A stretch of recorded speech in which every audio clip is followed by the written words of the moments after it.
رحمۃ اللہ وبرکاتہ۔ معزز سامعین کرام، شفیق بزرگوں، عزیز ساتھیوں، پردہ نشین مائیں اور بہنوں، آپ حضرات کی خدمت میں عاجز اویس بخاری حاضر خدمت ہے، اور رمضان المبارک کی اس پر مسرت اور مبارک ساعتوں میں آپ تمام حضرات کے ساتھ کچھ باتیں، خاص طور پر جو عنوان دیا گیا ہے تعارف کتب احادیث طیبہ، اس کی سیریز لے کر کے حاضر خدمت ہوں۔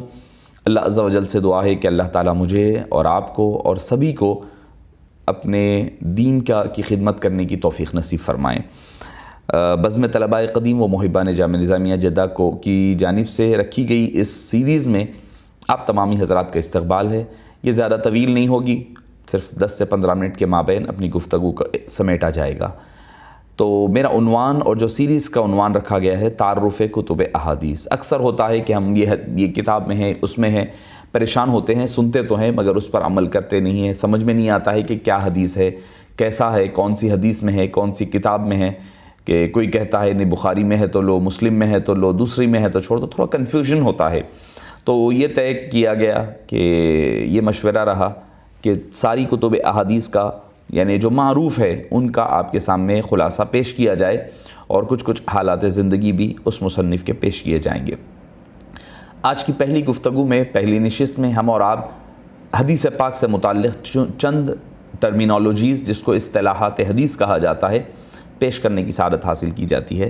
سب سے پہلی چیز یہ دیکھیں کہ حدیث پاک کہتے کس کو ہیں، یعنی نبی کریم، آقا کریم علیہ السلام نے اپنی تمام حیات مبارکہ میں جو کچھ ارشاد فرمایا ہے اسے حدیث پاک کہا جاتا ہے۔ دوسری چیز، حبیب پاک صلی اللہ علیہ وسلم نے ساری حیات مبارکہ میں جو کچھ کیا اسے بھی حدیث و سنت کہا جاتا ہے۔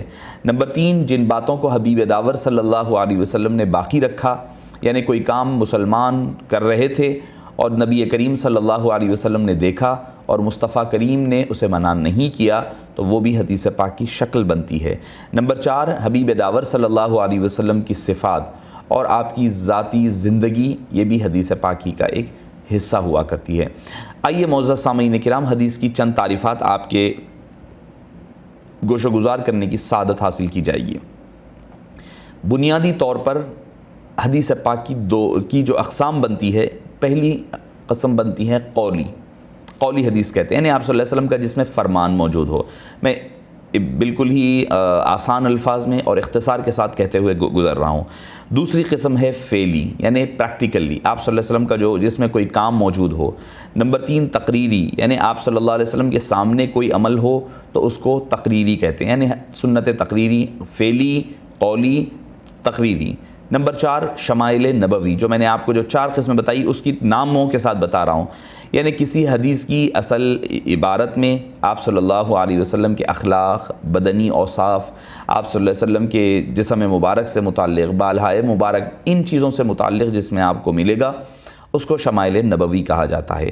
اور کسی حدیث کی اصل جو عبارت، اصل جو ٹیکسٹ ہوتا ہے اس کو متن کہا جاتا ہے، اور اس سے پہلے جو راویوں کے نام آتے ہیں، یعنی انہوں نے اس سے روایت کی، انہوں نے اس کو سند کہا جاتا ہے۔ سند کا کوئی حذف نہ ہو تو وہ متصل، اور نہیں اگر ہے تو اس کو منقطع کہا جاتا ہے۔ تو نسبت کے اعتبار سے حدیث کی جو قسمیں بنتی ہے، پہلی قسم بنتی ہے حدیث قدسی۔ حدیث قدسی جس میں اللہ تعالیٰ کا فرمان موجود ہو، یعنی کہ حبیب پاک صلی اللہ علیہ وسلم نے اللہ تعالیٰ سے روایت کیا ہے، یعنی راویوں کے ذریعے ہم تک پہنچا ہو، وہ قرآن کریم میں موجود نہ ہو، اس کو حدیث قدسی کہا جاتا ہے۔ یعنی یا حبیب پاک صلی اللہ علیہ وسلم کسی میں فرمائیں کہ اللہ تعالیٰ نے یہ فرمایا، آپ صلی اللہ علیہ وسلم کا قول مبارک ہے اللہ تعالیٰ سے، اس کے بعد صحابی کا قول، اس کے بعد تابعی کا قول، اس کے بعد تبع تابعی کا قول، اس کے بعد راوی کا قول، اس کے بعد امام بخاری رحمہ اللہ کا قول۔ پھر دوسری حدیث پاک کی جو قسم بنتی ہے مرفوع، یعنی وہ حدیث جس میں قول، فعل یا تقریر کو نبی کریم صلی اللہ علیہ وسلم کی طرف منسوب کیا، یعنی آپ صلی اللہ علیہ وسلم نے فرمایا، آپ صلی اللہ علیہ وسلم نے کیا، یا آپ صلی اللہ علیہ وسلم کے سامنے ہوا، اس حدیث پاک کو حدیث مرفوع کہا جاتا ہے۔ حدیث موقوف اس کو کہتے ہیں جس میں کسی قول کو، فعل کو، تقریر کو کسی صحابی کی طرف منسوب کرے، اس کو موقوف، حدیث موقوف آپ سنتے ہیں، مرفوع، موقوف، تاکہ آپ کو یہ ٹرمینالوجیز تھوڑے چند اہم، وہ بھی سارے نہیں اصطلاحات۔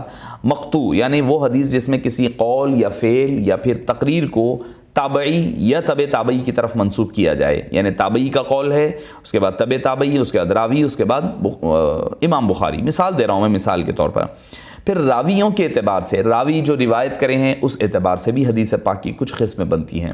پہلی متواتر، یعنی متواتر میں کئی کنڈیشنز ہوں گی۔ پہلا کنڈیشن یہ ہے اسے راویوں کی بڑی تعداد نے روایت کیا ہو۔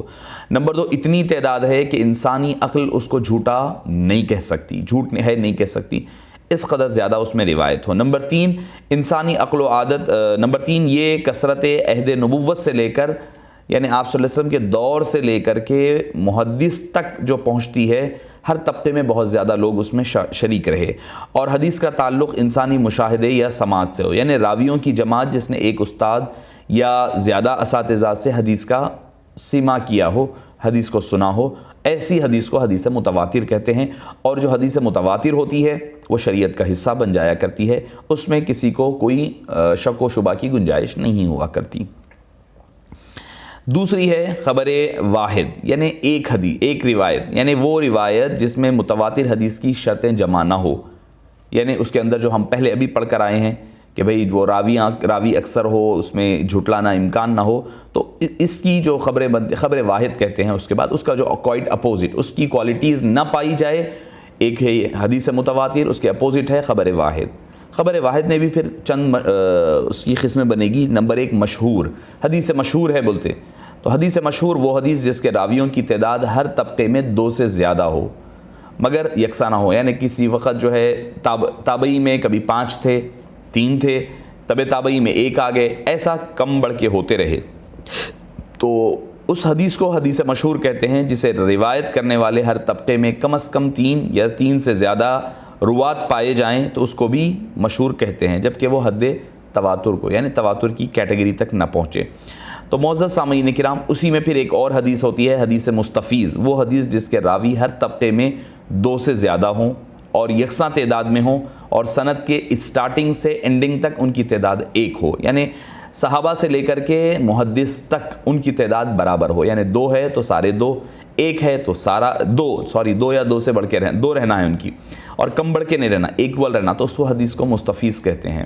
پھر عزیز، یعنی جس کے راوی کسی طبقے میں صرف 2 ہوں، اس کو عزیز کہا جاتا ہے۔ غریب وہ حدیث جسے بیان کرنے والے کسی زمانے میں صرف 1 ہو، اگر وہ صحابی یا تابعی ہو تو اسے غریب مطلق کہا جاتا ہے، اور اگر کوئی اور راوی ہو تو اسے غریب نسبی کہا جاتا ہے۔ اکثر لوگ یہ سمجھتے ہیں حدیث غریب کہا جائے تو یہ سمجھتے ہیں کہ یہ حدیث جو ہے ضعیف ہے، یہ حدیث ضعیف نہیں ہوتی ہے، یہ یاد رکھیں۔ ہو سکتی ہے کہ غریب حدیث بھی کبھی ضعیف ہو، مگر ہر غریب حدیث ضعیف نہیں ہوتی۔ مقبول، یعنی وہ حدیث جو واجب العمل ہو۔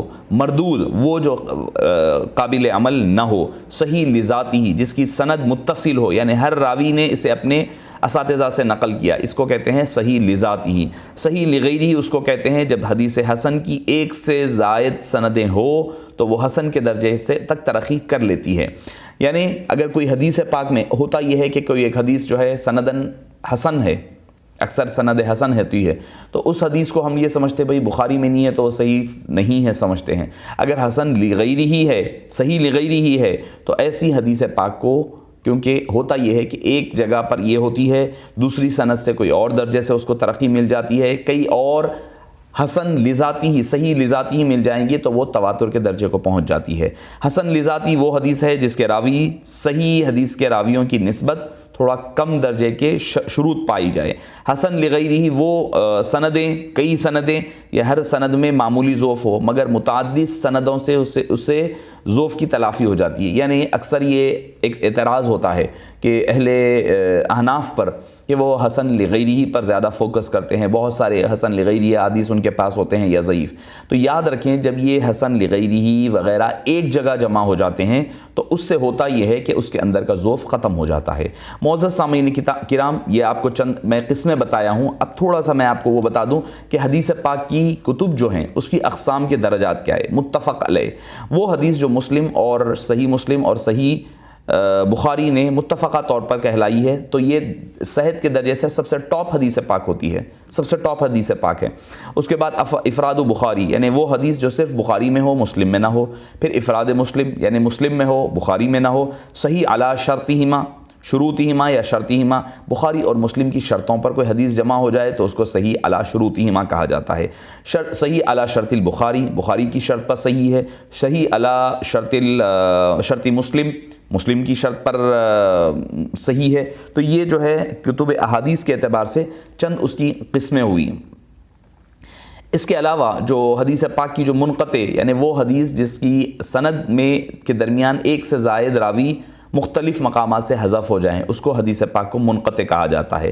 مدلس وہ حدیث جس کا راوی کسی درجے سے اپنے یا اپنے استاد کا نام چھپائے، یعنی سننے والے کو یہ تاثر دے کہ میں نے ایسا نہیں کیا، سند متصل ہی ہے حالانکہ اس میں سند کی راویوں کی ملاقات اور سماع تو ثابت ہوتا ہے مگر متعلقہ روایات کا سماع نہیں ہوتا۔ پھر اس کے علاوہ آپ کو متروک، یعنی وہ حدیث جس کا راوی عام بول چال میں جھوٹ بولتا ہو اور محدثین نے اس کی روایت کو قبول نہ کیا ہو۔ موضوع وہ حدیث جس کے راوی نے کسی موقع پر کسی حدیث کے بارے میں جھوٹ بولا تھا تو اس کی تمام حدیثوں کو موضوع قرار دیا جاتا ہے۔ تو موضوع ہو جائے تو جو ہے وہ روایت، ہر روایت موضوع نہیں ہوتی، یعنی ایک روایت بھی اگر اس نے کی ہے تو اس کی دوسری روایتوں کو موضوع قرار دیا جاتا ہے۔ شاذ وہ حدیث جس کا راوی ثقہ یا صدوق ہو اور بیان کرنے میں اپنے سے زیادہ ثقہ یا اپنے جیسے ثقہ راویوں کی مخالفت کرے، یعنی شاذ کے مقابل حدیث کو محفوظ کہتے ہیں۔ منکر وہ حدیث جس کا راوی ضعیف ہو اور بیان کرنے میں ایک یا ایک سے زیادہ ثقہ راویوں کی مخالفت کرے۔ تو معزز سامعین کرام، آپ کے سامنے یہ چند حدیث پاک کی جو ٹرمینالوجیز ہوتی ہے جس کو ہم اصطلاحات حدیث کہتے ہیں، آپ کے گوش و گزار کی ہے۔ اور یاد رکھیں یہ ساری جو ٹرمینالوجیز بنی ہیں نا، یہ کوئی قرآن و حدیث کی بنیاد پر نہیں بنی ہیں، یہ ساری چیزیں اجتہادی ہیں۔ یعنی آپ صلی اللہ علیہ وسلم نے یہ تفصیلات نہیں بتائی ہیں کہ بھئی آپ اکثر کہتے ہیں حدیث ضعیف ہے، اکثر آپ یہ سنتے ہیں، مگر اس کا مطلب ہرگز یہ نہیں ہے کہ یہ قرآن و حدیث سے ثابت ہوا ہے کہ بھئی یہ حدیث ضعیف ہے، نہیں، ناقابل عمل ہے، رد کر دی جائے۔ ایک موضوع حدیث علیحدہ ہوتی ہے، اس میں کئی جو اقسام ہوتی ہے، کئی حدیثیں مختلف سمتوں سے اور جہتوں سے جا کر کے وہ صحیح اور حسن کے درجے تک پہنچ جاتی ہے۔ اب دو تین باتیں آپ کے تیزی کے ساتھ عرض کر کے آج کی گفتگو ختم کر دوں تاکہ آئندہ گفتگو میں آپ اور ہم پھر کتب احادیث کی طرف بڑھتے ہیں۔ دیکھیے صحاح ستہ کس کو کہا جاتا ہے؟ اکثر لوگ اس کو صحاح ستہ نہ جانے کیا کہتے ہیں۔ صحیح کی جمع صحاح ہے، ستہ 6 کو کہتے ہیں، 6 صحیح کتابیں، یعنی ہر وہ کتاب جس کے مؤلف نے اپنی کتاب میں صحیح روایات کو جمع کیا ہے اور صحیح لفظ کو کتاب کے نام کا حصہ بنایا ہے، ایسی کتاب کو، روایات کو کم از کم اس کے مؤلف کے نزدیک صحیح ہے، اور اگر وہ خود ہی کسی حدیث کی علت بیان کر دے تو اس سے اس کتاب کے صحیح ہونے پر کوئی حرف نہیں آتا، اس کو صحاح ستہ کہا جاتا ہے۔ صحاح ستہ 6 کتابیں ہیں، بخاری، مسلم، ابو داؤد، ترمذی، نسائی، ابن ماجہ، یہ صحاح ستہ کہلاتی ہے۔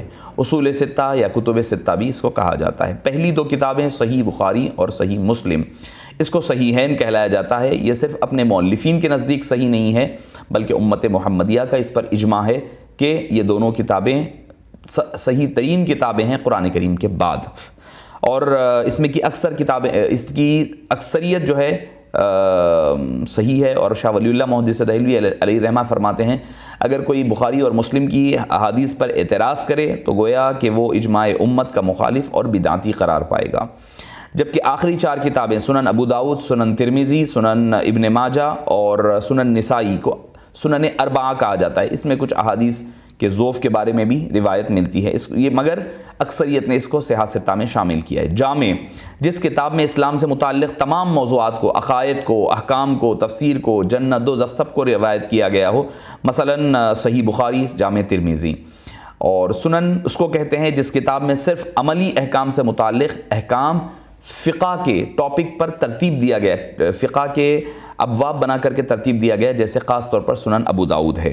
اور مسند اس کتاب کو کہا جاتا ہے کہ ایک صحابی یا متعدد صحابہ کی روایات کو الگ الگ جمع کیا، یعنی صحابہ وہاں ٹاپک وائز تھی یا صحابی وائز ہے، جیسے مسند احمد بن حنبل خاص طور پر۔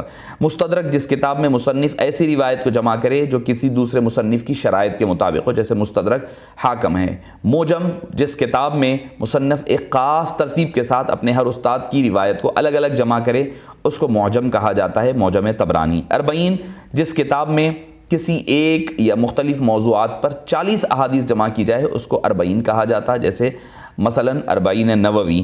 اور جز وہ کتاب جس میں ایک راوی یا ایک موضوع کی روایت جمع کی جائے، جیسے امام بخاری نے رفع یدین ہے، جزء القراء وغیرہ ایسی کتابیں، اور امام بیہقی نے کتاب القراء خلف الامام وغیرہ ایسی کتابوں کو جمع فرمایا۔